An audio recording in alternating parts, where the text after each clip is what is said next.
ওনাদের কাছে ওনারা যায় ইয়ে করছে, পরে উনি তার কোনো কার্যকারী দেওয়া হয়নি, কারণ উনি সিগনেচার করেন উনি মুখে বলছিলেন।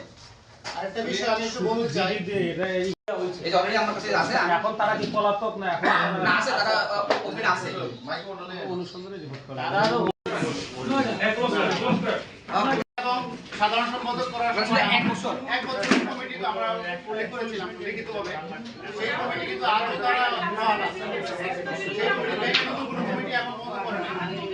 এই 1 বছর আমাদের অভিযোগ হয়েছে মাওলানা রফিকুল ইসলাম এবং আব্দুল কাদের।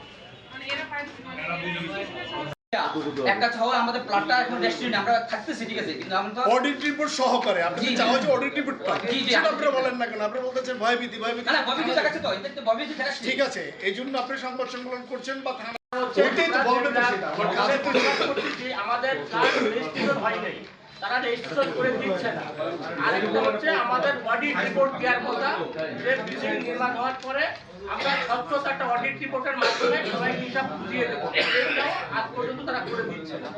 এই দুইটাই দাবি আমাদের, একটা হলো আমাদের ফ্ল্যাট বন্টন রেজিস্ট্রেশন করে দেওয়া, দ্বিতীয়টা হচ্ছে আমাদের অডিটের মাধ্যমে একটা স্বচ্ছ অডিটের মাধ্যমে হিসাব বুঝিয়ে দেওয়া। এই যখন এই হিসাব চাচ্ছি তখনই এই আমাদের এই কমিটি এগুলা আসছে আমাদের এই জন্য করে আসছে, যখন আমরা অডিট চাচ্ছি ইয়ে চাচ্ছি দিব না, আমরা মরে গেল হিসাব দিব না, যদি তারপর আরো বলছি যদি রেজিস্ট্রেশন করে দিতে হয় তাহলে আমাদেরকে লিখিত দিতে হবে, কোনো হিসাব দিব না। তাহলে আপনারা যে আমাদের নামে না ওদের একটা মানে নিজের মধ্যে একটা সমঝোতা ইয়ে হয়েছে।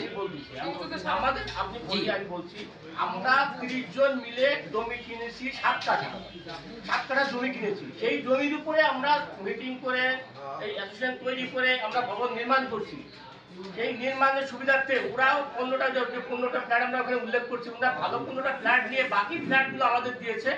এটা নিয়ে অনেক যুদ্ধ হওয়ার পরে না পেরে তখন আমরা বাধ্য হয়ে ওই ফ্ল্যাট ফ্ল্যাট ওরা যে হাতের লিখিত বন্টন দিচ্ছে ওইভাবেই আমরা সেখানে বসবাস করছি। মানে এখন রেজিস্ট্রি না, রেজিস্ট্রি চাইতে গেলে তারা বিরক্ত করে। জিজ্ঞেস করে যে বিভিন্ন হুমকি ধমকি, আমি অমুক দোষর, আমি টাকা মারছি, আমি জাল ব্যবহার করছি। আমি যখন তাকে বন্টনের কথা বলছি তখন বলছে কাদির ইমাম আব্দুল কাদির বলছে যে আমি মরে যাবো তাও অডিট দিব না।